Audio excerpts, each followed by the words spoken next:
Welcome back to Namaste Node.js Season 3, and we are here to learn a lot of more cool concepts. Now, we have already seen that how we have developed DevTinder application. We have built two microservices. The first one is front-end microservice. The second is the back-end microservice. Now, we will see in this video how we can deploy these applications onto a server and make our applications live for everybody to access on the internet. We were only working on localhost till now, but now we are going to actually deploy our application onto an actual server. So let's just get started. So we have this DevTinder web, which is the front-end microservice. We also have this DevTinder, which is the backend microservice. And now we have already pushed our code to GitHub. So now I have my front end as well as backend repositories on GitHub. What we have to do is now we will create a server and then we will deploy our application onto that so that we can access it from all across the internet. Okay.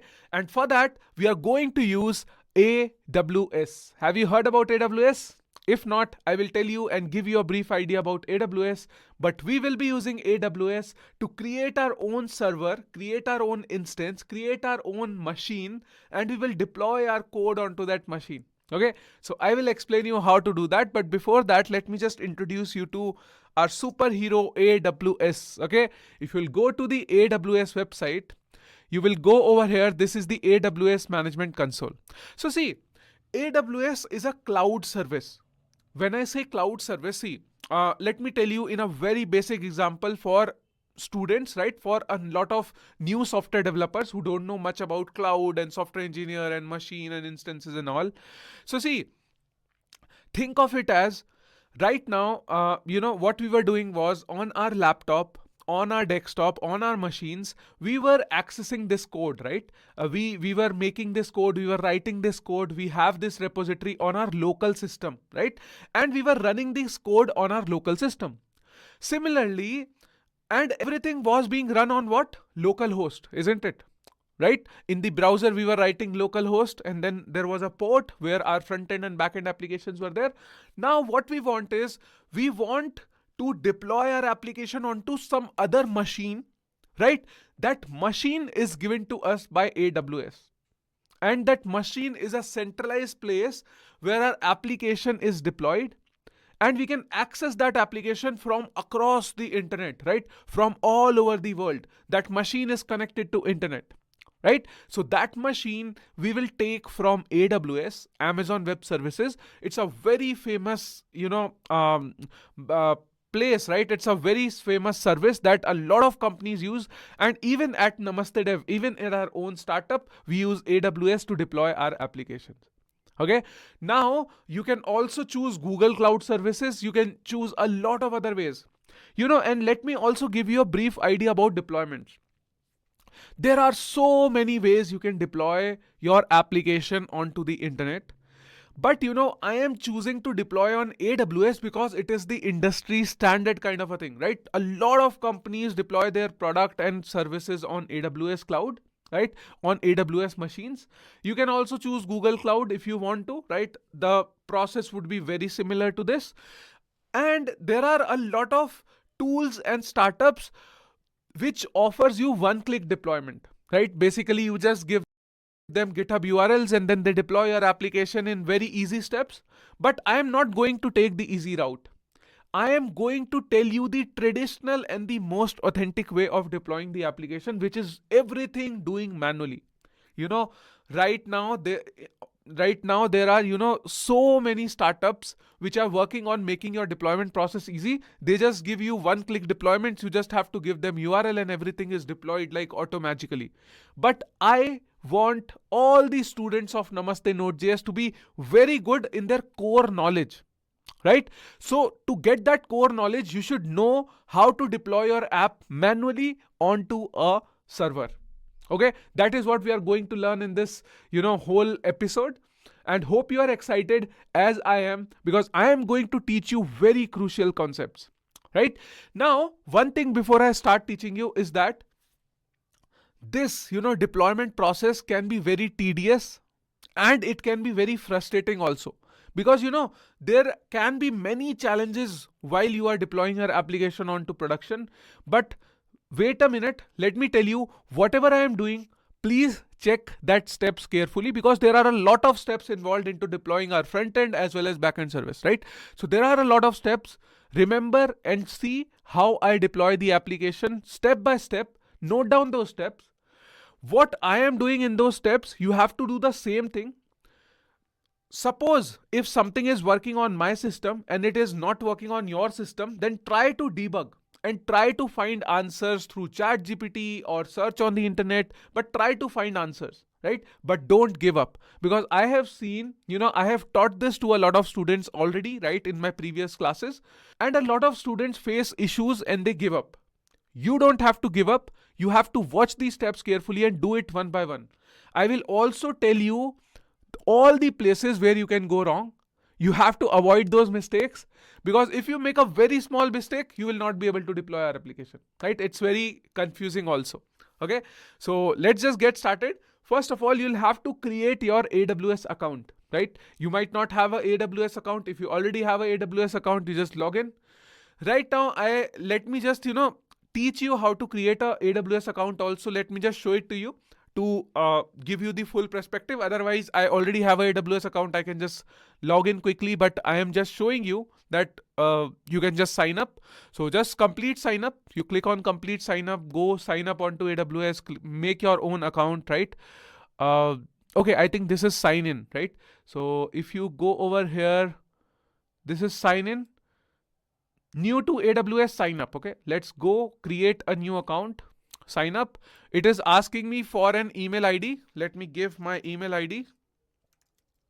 Okay, let me just give my email ID over here, and then I can give it a account name also, right? So suppose let's give this account name of DevTender. Okay, but you can give whatever name you want to. It is not specific to your project or something, right? Or let me give it Namaste Dev. Why not, right? Namaste Dev. Okay, and we can do verify email address. Now, okay, it asked me for a security verification. Let me just do it. See, this process can be different for you because AWS changes this process, right? AWS also keeps updating their website. So what I'm seeing right now, what you are seeing right now on the screen might not be the same for you, but you have to basically sign up onto AWS, right? This is what you have to do, right? Let me just verify my email quickly. Okay, let me just verify my email quickly. The verification code is 649881. Okay, so the verification code over here is 649881. If I click on verify, cool. So it just created, it just verified basically the OTP. Now I have to create a password. Okay, so let me just create a password. Okay, so suggest a strong password. Let me ask Chrome to set up the password. Continue. Step 1 of 5. Okay, how do you plan to use AWS? It's ask whether you want to do it for business or you want to do it for personal. So select your own. Let me just create personal for now, right? You can also create business over here, or let me just select business, right? Why not? No thanks. Billing country is India. Now see, it asks you for a credit card or a debit card number. Okay, so now earlier you can, I remember a time when AWS did not ask you for a credit card or a debit card over here while the sign up process, but now they have started asking, right? So let me just give them my credit card number. Just fill all these information because now credit card is mandatory. I don't think that, there is an option to skip. I don't see any option to skip over here. I am actually signing up, and then it asks you for a card holder's name, right? Let me just give card holder's name. It is my card. That's it, right? And you can use do you have a PAN number? Yes, I do have a PAN number. Let me give my PAN number. And let me also tell you, don't hesitate to give your credit card, debit card information, because it does not automatically charges your credit card. Okay, so there is an option you can turn on, turn off the billing. You can go inside and you can turn off the billing, right? It does not like automatically deduct some money from your credit card. It does not do that. Okay. Earlier, it used to be very easy to create an AWS account, but now they ask you for your email verification, mobile phone verification. So I have done everything, and now why we have reached to the final step now. Okay, so I'm just selecting the basic support free version, complete sign up. Once I complete sign up, I should land onto the AWS console. Okay, so this is my AWS console, and I can just sign in to the AWS console. Okay, so you can pause the video over here, right? Pause the video over here and create your AWS account. You should reach this page, AWS console, right? And then we will now see, once you have signed up on AWS, now we will see how you can create a new instance. You can take a machine and then we will deploy our code onto that machine. Okay, so finish till here and then continue watching the video. Welcome back, my dear friends. Now, hope you are logged in to your AWS console. Now let us just start an instance, or let's just create a new machine. Let us take a new machine from AWS. Okay, so how do you do that? You can on the top search for EC2. Okay, so EC2, it says virtual servers in the cloud. Okay, so EC2 instance, right? Let me just tell you, it's a lingo in AWS. EC2 instance. So when I say EC2 instance, that means elastic compute. Okay, so you are basically taking a machine from AWS, so you have to go to this EC2. Okay, so you can search on the top and go over here, or you can just click on the dashboard. It will just take you to the EC2 page. Now it just says that, okay, right now you have 0 instances running. Okay, so you have 0 instances running. So over here we have to launch a new instance. Okay, so let's just create a new instance. If I click on launch a new instance, this is how I am creating a new server, right? So just read over here. Amazon EC2 allows you to create virtual machines. So you are creating a new virtual machine, which is known as an instance. Okay, that run on AWS cloud, that runs remotely, right? It is connected to the internet. It's on the cloud. Now let us give our web server a name. We can give it any name you want, right? I can give it my web server or something, but let me just give it, okay, DevTinder, because this is for DevTinder project. So let me just give it a DevTinder name. You can give whatever you wish to. Now, Amazon asks you, when you are taking a machine, when you are taking a computer, when you are taking a virtual machine instance from Amazon, it asks you which operating system do you want to run on that system, right? So you can select from multiple over here, right? You can select Amazon Linux, you can select Mac OS, you can select Ubuntu, you can select Windows, you can select Red Hat, and a lot of other operating system options. What I am going to select is Ubuntu, because Ubuntu is a very good Linux system and it works well, and most of the companies just deploy their code on Ubuntu, but you can choose whatever you wish to. I am just choosing Ubuntu Linux. That works really great, right? So I'm just choosing Ubuntu over here. And then if you go down, right, so it will also ask you for instance type. So right now our machine that AWS is giving us for free, right, free, is T2 micro. Okay, so there are different types of machine you can take, right? So if you just go down, you can just see there is one machine T2 nano, T2 micro, T2 small, T2 medium, T2 large, extra large, 2XL, and there are a lot of other types of machine. Okay, so you don't have to worry about the machine because we are on the free tier. We want to deploy our application for free. So what we want is, we will just choose T2 micro, right? Or it is automatically selected over here. It is available for free to use. Okay, and this is a very sufficient machine. It can handle basic level of traffic also, so you don't have to worry about upgrading to a bigger machine unless you are running a very full-fledged startup. Okay, so for few users you can just use a free machine, right? And you can also see it gives you 1 GB of memory, and it gives you, right, you can just you can just read about the costing and all these things which it gives you, right? So you can just do that.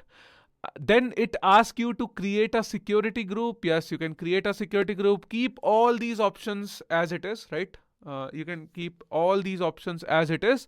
and then you can just launch the instance. Okay, I think you can launch the instance, or okay, yes. So this is a very important thing. This is what I was finding for key pair login. Now when you will take that machine, you will need a way to access that machine, and that can be done through secret keys. Okay, public and private key. So how we will do that, how we will set it up, it is over here. So over here, when it says key pair login, here you have to create a new key pair, right? Click on create a new key pair, and it asks you for a key pair name. Okay, so I can say dev tinder secret. Okay, so it's a secret PEM file which is being generated, right? Just select RSA over here. RSA is a encryption algorithm, right? So I want to select RSA, and it will generate me a PEM file. Okay, it will generate me a PEM file. Create a key file pair. So see, it downloaded a PEM file for me. Okay, so now a PEM file has been downloaded and it is there on my downloads folder. Okay, so you don't have to worry about that. So dev tinder secret has been generated. Now we have got a PEM file. Now understand that PEM file is like a key to access your server. Okay, so suppose if you are creating a server, it gives you a PEM file, and that PEM file is a key. It's a secret key so that you can access that server. So now let me just quickly recap.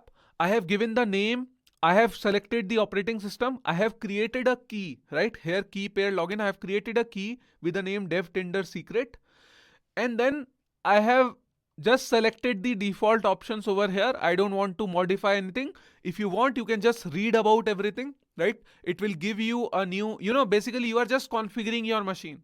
So just like you go and buy your laptop, you select what type of operating system you need, what type of RAM do you need, what type of space do you need. All these things have been selected over here. And now I will just click on launch instance, and this will launch my new instance. Okay, so basically, see, if you will now go a new instance, a new server has been created for us. Okay, the instance state is pending. It will take some time to create that instance. Let me just refresh the page. You will see the status over here. See, the instance state is pending over here, right? It is pending, and after some time it just goes to live, right? See, now it says running. Okay, so now the instance is running, and then the status is initializing. So wait till the status is completed over here. It is right now initializing. So a new machine is being initialized, right? So if I refresh, it is initializing. We will have to wait till it successfully initializes and our machine is properly set up. Then we will try to log in into our system. Then we will try to log in into this machine, and I will show you how you can do that using an SSH command, okay, from your terminal. Okay, so we will do that. We are waiting for this to get initialized. Okay, let me just refresh it.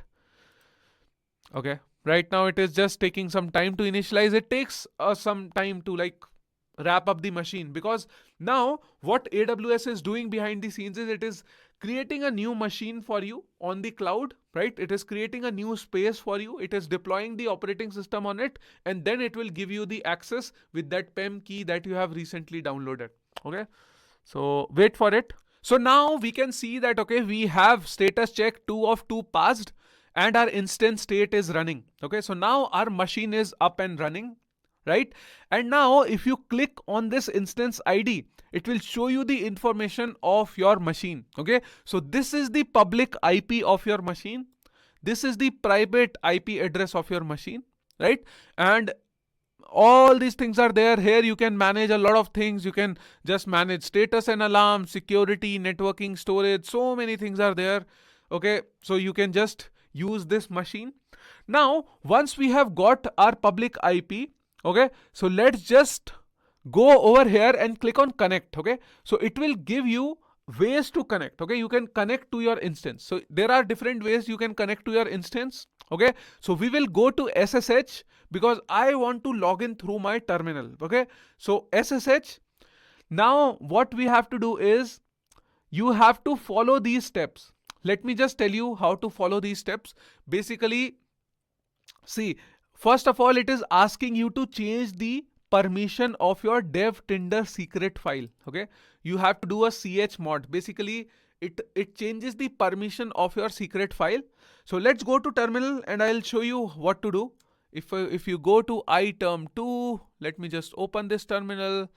Okay, so now we have got our terminal ready. Cool. So here is my terminal. Now in this terminal, hope you are able to see it. Okay, let me just increase the font size. Cool. So now in my terminal, what we will do is I will have to locate the folder. So it is there on my downloads folder. Okay, the key is there in my downloads folder. Over here, I have my dev tinder secret key. Now I will have to do chmod 400. So it is basically changing the permissions of this file, dev tinder secret.pem. Okay, this is our key, and our, we have changed the permission of our secret file. If you don't change the permission, your login won't work. You won't be able to connect to your machine. Okay, so remember that you have to change the permission for sure, right? Maybe let me just keep taking down notes also, right? Otherwise you will forget. Okay, so let me take the notes in maybe readme file, right? This is the front-end project, right? Readme file. Let me just take the notes also, so that deployment. Okay, this deployment is a heading. Okay, so now deployment.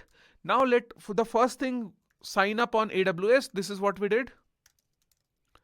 I am just writing these notes so that you are able to, you will be able to do it yourself step by step.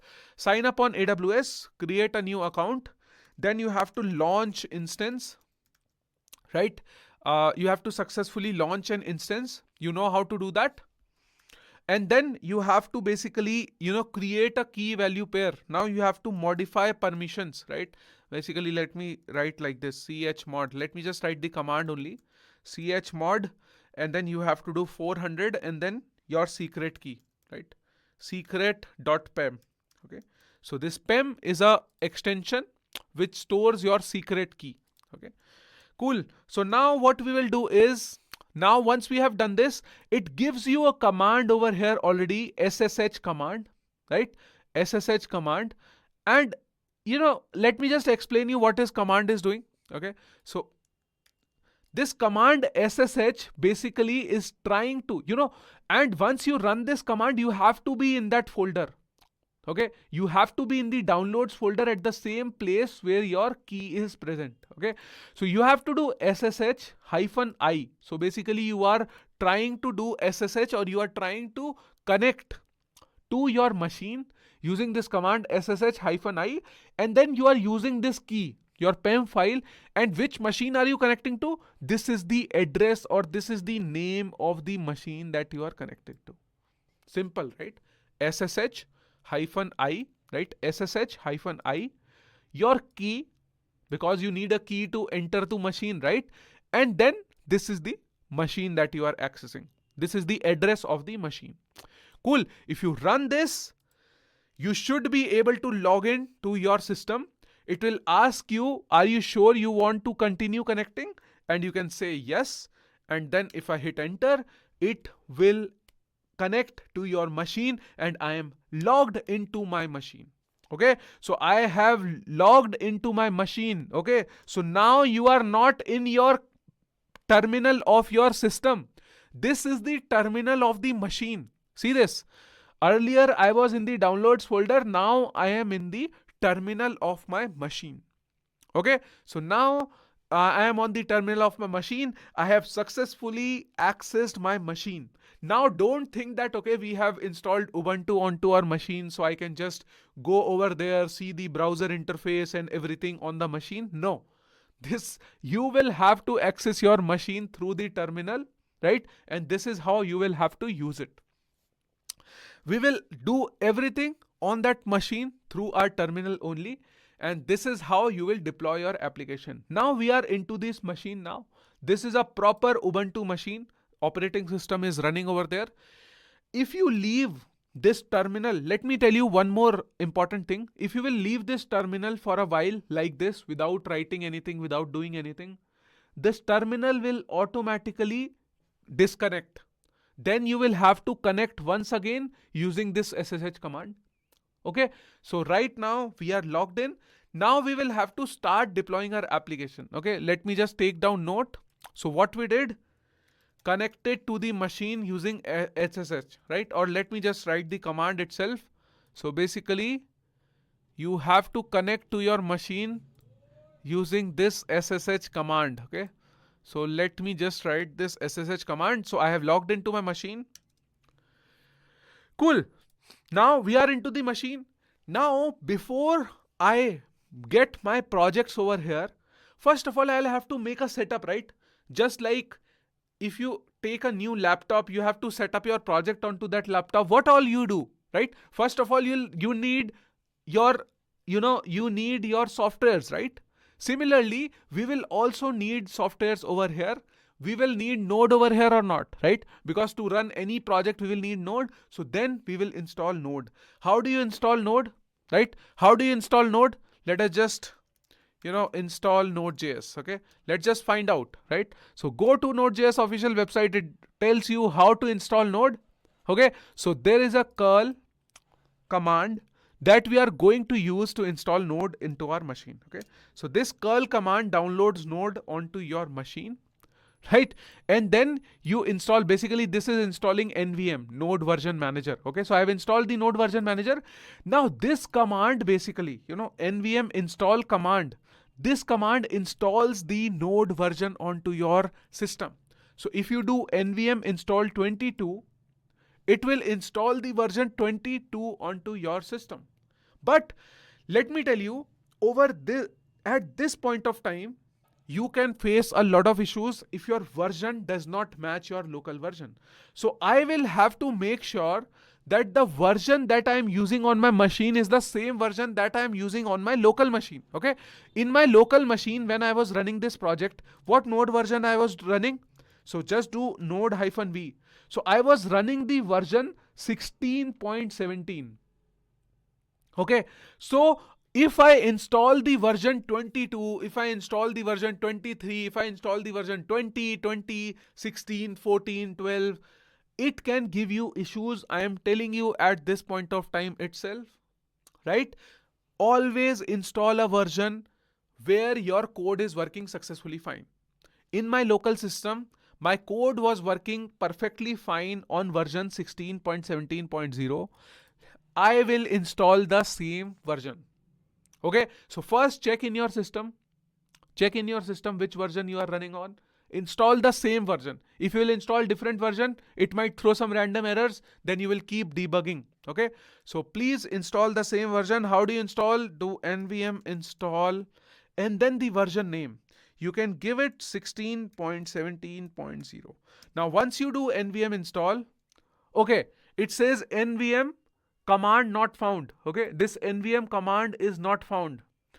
Why this command is not found? Because see, it is saying close and reopen your terminal because we have installed nvm, right? So it will not work directly. You have to close and open the terminal once again.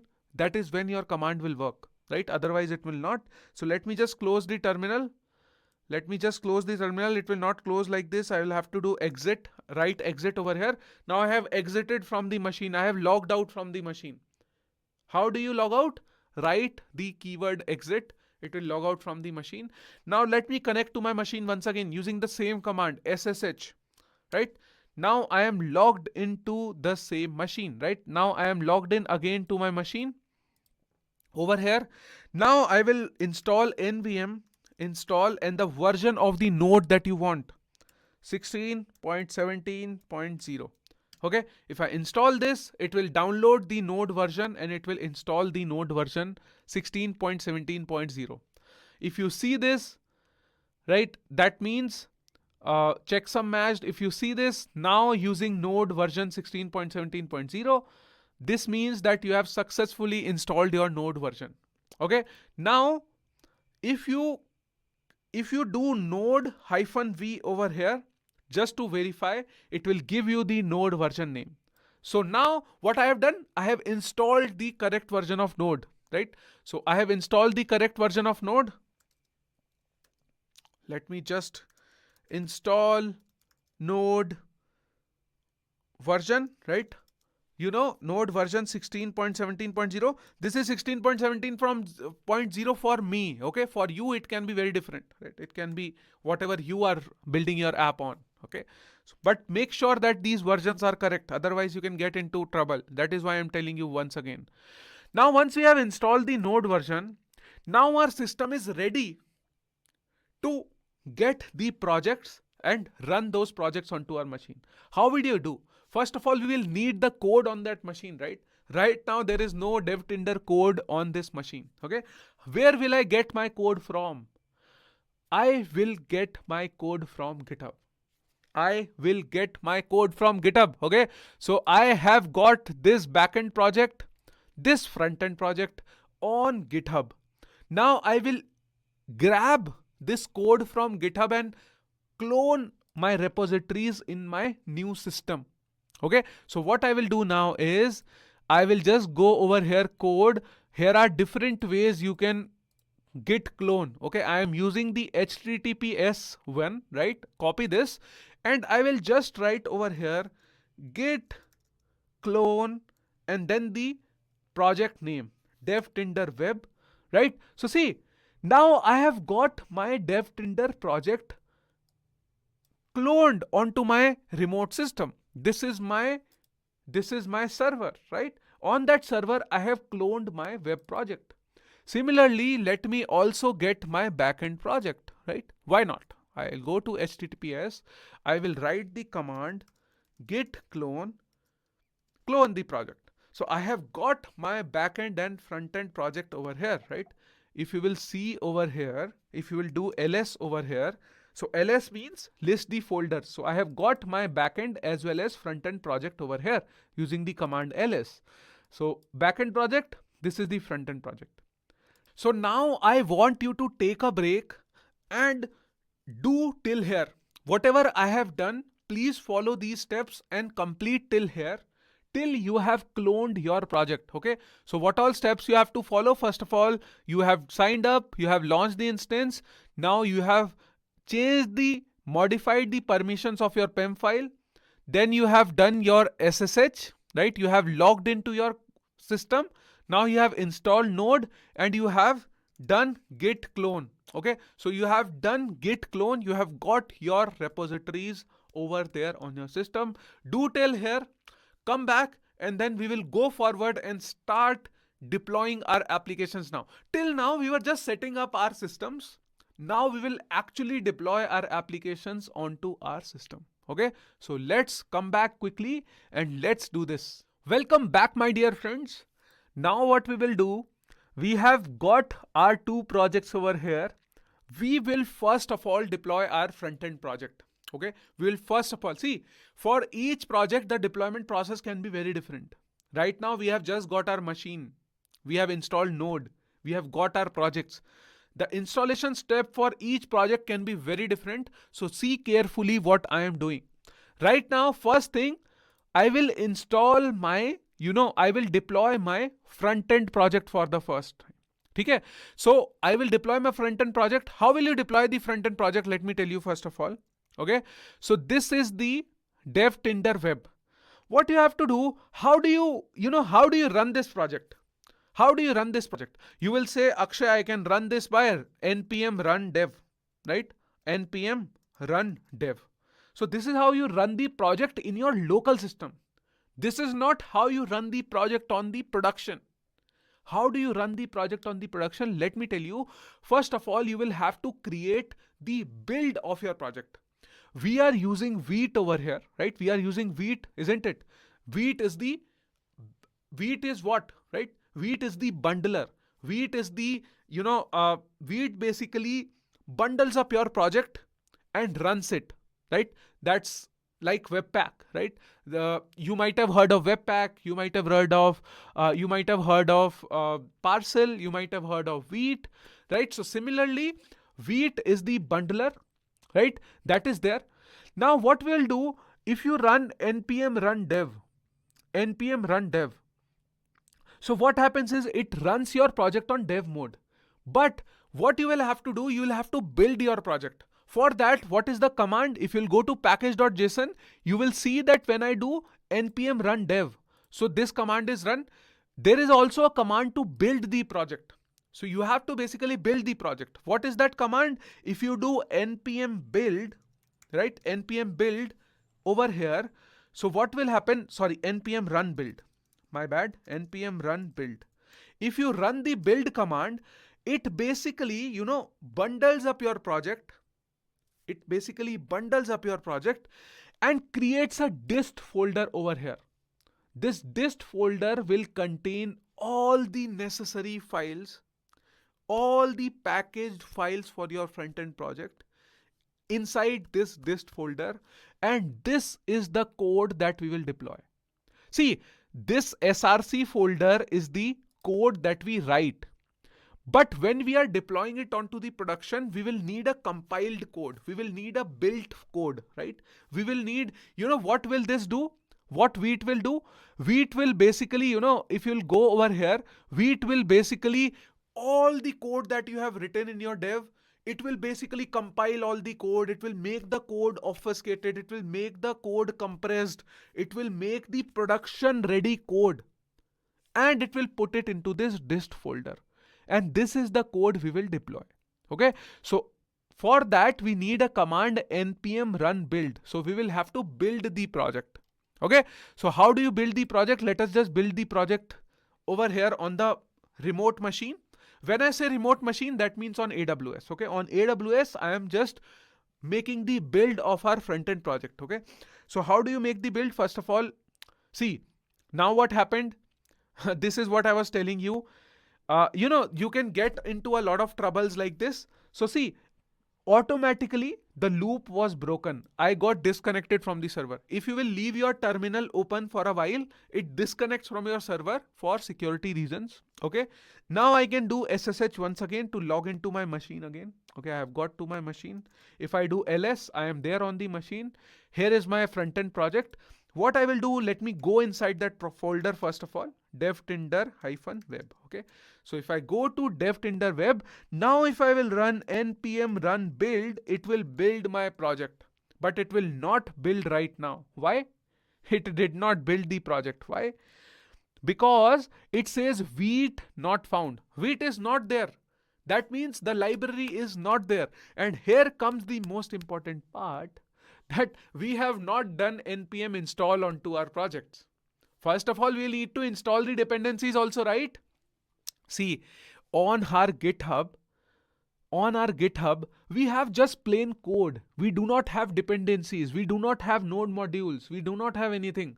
We have cloned this project. So we will have to do a npm install over here, right? When I do npm install, it will install all the dependencies, all the packages, and similarly it will also install Vite into that project, and then we can create a build. Right now, once I have installed, I have done npm install. Now I will do npm run build and it will build my project. Right, see, it is building for production, and now it will build the production. See, it says built in 5 seconds. Okay, in 5.39 seconds we have built our code. And if you will go over here, if you will write ls, you will find there is a dist folder which has been created. Now this dist folder contains all the code that you have to run on the server. Okay, this dist folder contain all the code that you have to run on the server. Okay, this is what I need to tell you. Now, what all things we do? Let me just keep taking down notes.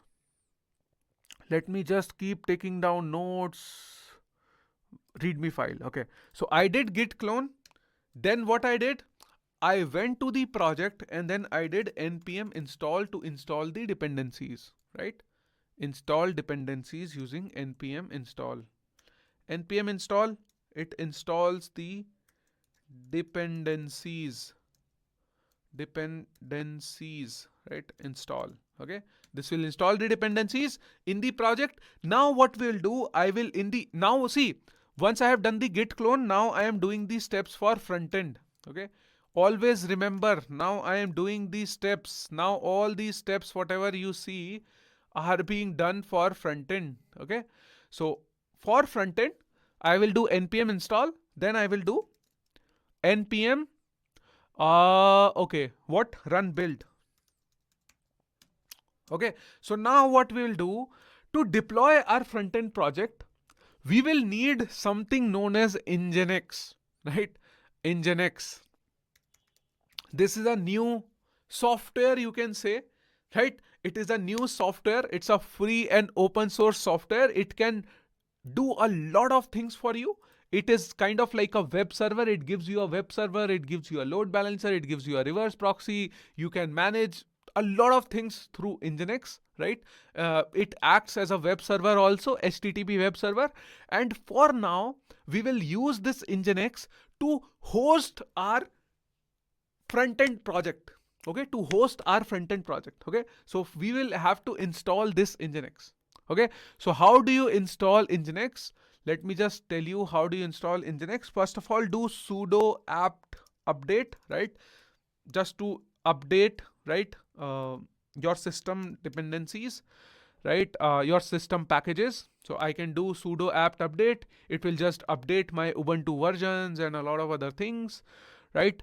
And then we will do sudo apt install Nginx.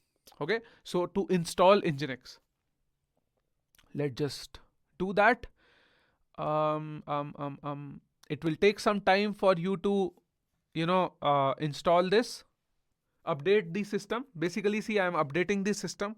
Now let me just do sudo apt install Nginx, right? If I do sudo apt install Nginx, so it says that yes, see, it has now installed Nginx, right? So let me keep writing these commands also for you, right? What I did was I did sudo apt update, right? This is to update the system, sudo apt update, right? And then I can do sudo apt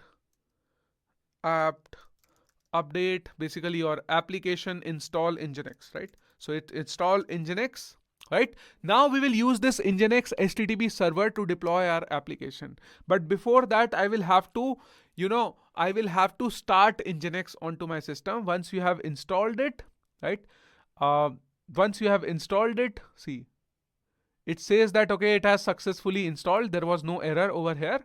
Now what I will do, I will write a command sudo system, sys system ctl, okay, system ctl, right? And then start Nginx. So basically, this is a command to start Nginx onto our system. Okay, see, I know this can be confusing. This can be a lot of frustrating steps, but this all is required. And this is the beauty of deploying things manually onto the server. Because, see, when you go to a website, when you go to namastedev.com, you see the application fancy, running, everything working properly. But behind the scenes, a lot of things goes behind the scenes, right? You have a server. Over there is a project, right? Over there you are running Node. On that you are running Nginx. That creates an HTTP server and you have deploying your front-end application onto that. So many things are there that you do to make your project run. And this is what we need to do. This is what I want to teach you. That is why this can be frustrating, but I want all my students to have this knowledge. They should know what is Nginx. They should know how to install Nginx. They should know how to start Nginx, right? Everything you need to do. This is the command to, start Nginx. Okay, this is the command to start Nginx. Now you can say, Akshay, should we remember these commands? I would say, don't remember these commands, right? Don't remember whenever you need, but you should know these steps that, okay, you have to follow these steps. You can get the command, see, install and start Nginx. You write this, you will get these command in one Google search, right? Just do a Google search. You will get to know how to install and start Nginx command, right? Let me just write like this, right? You will get this sudo system ctl start Nginx. See this? You got the command, right? I remember these commands because I keep doing this, right? And if you will do 2 or 3 times, you will remember these commands also. These are very simple commands, right? So this will start your Nginx, right?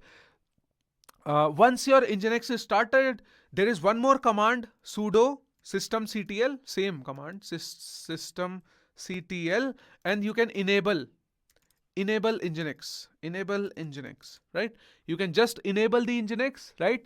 Once you enable the Nginx, now your Nginx is up and running, right? Now we have our Nginx set up onto our system. Now what we will do is, after we have enabled, right? After we have enabled, let me write all the commands so that you don't face any problems.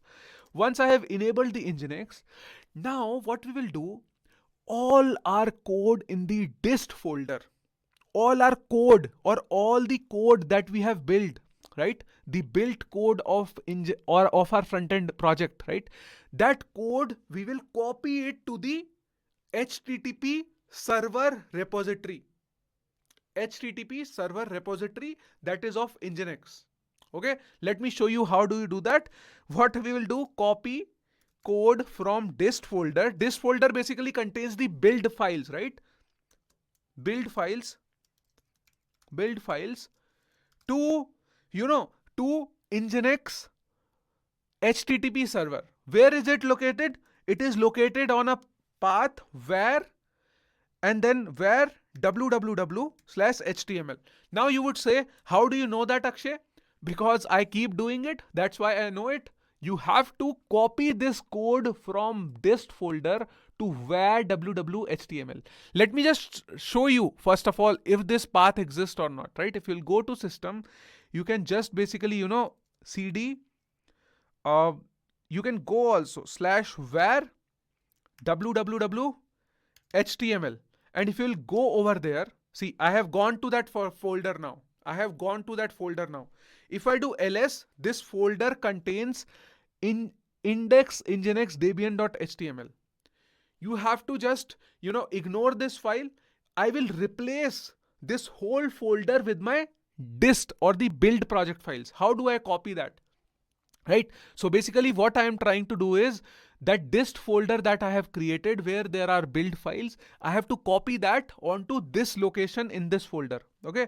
So first of all, how do you do that? First of all, let me go to my project, right? If I'll go to cd and let me go to cd and then dev tinder web, right? Dev tinder web. I am now on the front end project.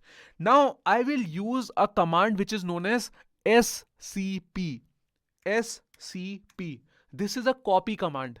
Now I will have to pass a parameter -r. This is for recursiveness. All the files and folders, everything I need to copy. That is why I write -r. What I need to copy now?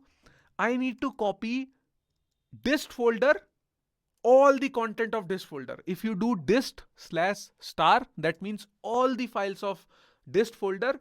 Where do you need to copy? To the path where www.html.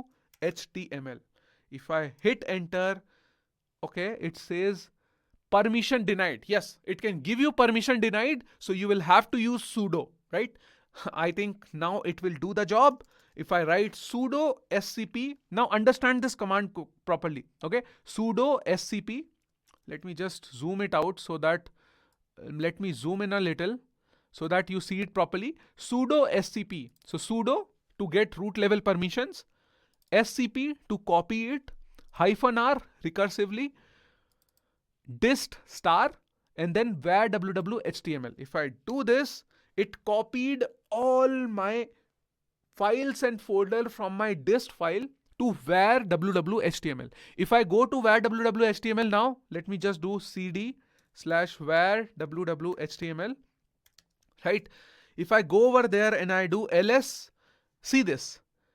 All these files have been copy pasted over there, right? All these files have been copy pasted over here, right? So now we have basically, copied this file. Now we are ready to see our application live. Done. So what did we do? Let me first of all, write the command also over here. Then I will do a recap and explain you what all I will do, right? I know this can be a little frustrating initially, but it is very easy if you understand it properly, right? If you are learning it for the first time, it might be a little tricky for you, but if you'll do it for once or twice, it will become very easy process for you, you know. So first thing, let me recap it once again. I installed Nginx because it gives you an HTTP server, right? Now I have copy pasted all the code, all the build files to my server, right? Basically the HTML folder. That's it. Simple. That's it. That's all I did.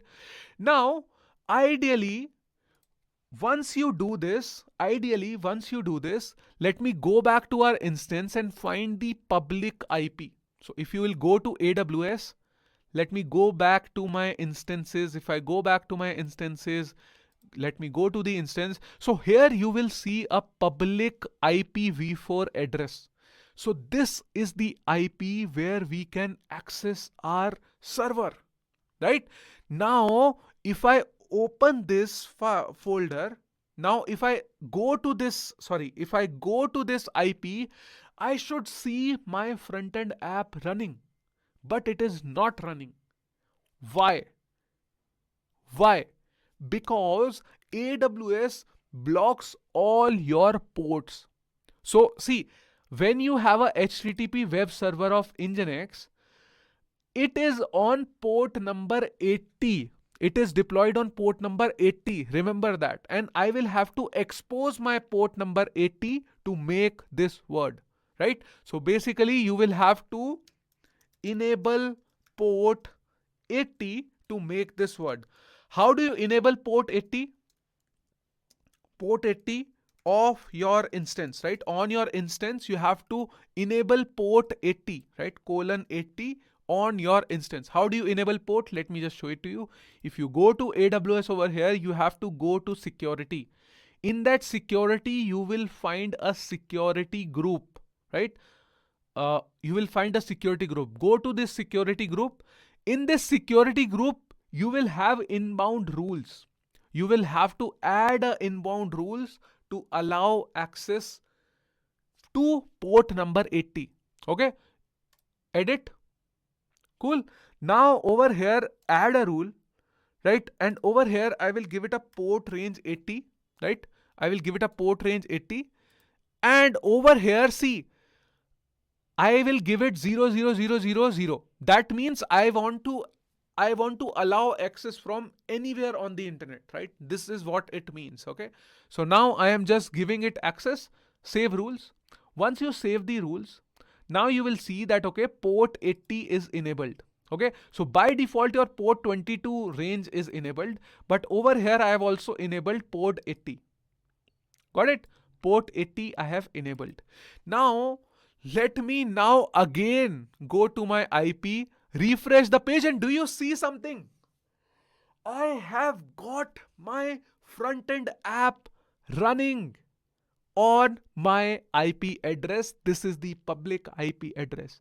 And even if you yourself in the video go to this IP, you will be able to access DevTinder if the server is running. After this video, I will close the instance. I will stop the instance, right? After making this video, I will close the AWS instance, right? Because why to use it? It will just unnecessarily run the instances. It will unnecessarily run the service. But what I can do is, this is the IP address. If you access it right now, you will be able to access this IP from anywhere on the internet. If I open this IP on my mobile phone, if you open this IP on your system, it will run, right? And try it out yourself. Try to go to this IP. If you are able to see DevTinder over here, that means you are seeing the same code. If my server is running, then you will be able to see this. But we have seen DevTinder over here, but it is not working properly. It is not showing me any application. It is looking that it is not working properly. That is because of some reason, because our backend is not working. If you hit this, you will see that, okay, the backend APIs are failing.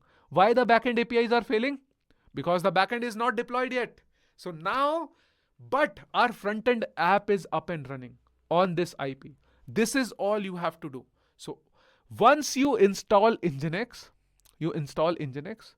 you copy the code you create a new build, you copy the code from this folder, to var www.html, you enable the port 80, your front end is deployed. Now you can access your front end on that IP. This is the IP address. Got it? Now, if you map this IP to some domain name, maybe like devtinder.com, devtinder.in, devtinder.io, whatever domain name you want, you can purchase that domain name, map it onto this IP, and it will start working on that domain name also. And you can access it from across the internet. So this is how, my dear friends, you deploy your front-end application. This is all in this video. This video was all about setting up AWS and deploying your front-end project. This is a lengthy video. I know a lot of things can be frustrating also in this video, right? Because there are a lot of steps involved while you do manual deployments. But this is the beauty of a software engineer. You should know what you are doing. Try to create an instance, follow this process, and try to do it once again. Try to do it 3 times. If you will do it 3 times, I bet that you will find it very, very easy. I don't even have to remember anything, right? I just know all of it because I have deployed it several times. You deploy a project several times and you will be understood and understand that. Now you can argue that Akshay, we can just use a lot of, there are one-click deployment methods available on the internet. Yes, you can use them, but I don't want my students to use it. You can use it if you want to, but I want my students to have knowledge of everything. You should know what is Nginx. You should know what is AWS. You should know how to manually deploy your application and what it takes to deploy your application. A lot of students that I see, and in a lot of interviews also, many senior folks also don't know about deployment process. They don't know how to run their application on a server. They don't know what is Nginx. They don't know what is HTTP server. They don't know how to enable a port, right? I want you all to know the intricacies of deploying an application to production and how it basically works on a server on an EC2 instance of AWS. And let me tell you, namastedev.com runs on an AWS server, right? And there is a lot of things that takes place behind the scenes. I wanted to show you. That is why I am doing all this. Hope you are enjoying this. This was a mind-boggling session. I know this is getting a little complicated, but if you are enjoying this complicated things, right? Because easy things, if you just want easy things, then you should not be coming to Namaste Node.js, right? Just go for one-click deployments. If you are coming to Namaste Node.js, I want to dive deep into intricacies and complicated things also. I want to make them easy for you. Hope I would have made this easy for you. I have given down notes over here, right? This is the front-end project. Go to the README file of the front-end project. I will push this code onto GitHub, right? Just go to the README file. You will find out all these steps. Follow these steps yourself, right? Follow these steps yourself. Do it once or twice. If you do it twice or thrice, trust me, you will remember all these commands. It's very easy commands, right? That's all you need to do. Now, front end is deployed, front end is running properly. Now we will deploy our backend, and then we will merge the front end and backend so that they work synchronously properly on our server. It will be a very amazing session in the next episode. I am excited for the next episode. Hope you are. But before moving on to next episode, I want to request you one thing. If you are liking this season 3, if you are liking Namaste Node.js so far, if you have learned something out of this Namaste Node so far, if you are excited about things, then please share a word about us on social media. That means a lot to us. We don't have a marketing team. You are my marketing team. And a lot of students who join our courses are through word of mouth or referrals. Just because students like you go and tell to your friends, to your family members about us, about Namaste Dev, that is how I grow. That is how I am able to reach more and more developers. Thank you for all your support. Thank you for all your social media posts. Please, if you can do a social media post on any platform, Instagram, LinkedIn, Twitter, wherever you want to do that, please write, give us a shout out. It will mean a lot to us, and let's keep learning Namaste Node.js. And that's all in this video, my dear friends. We have seen how to deploy front-end project. In the next episode, we will see how to deploy our backend project, but please give us a shout out. That would mean a lot to me. Thank you so much, my dear friends. See you in the next video. Bye bye very soon.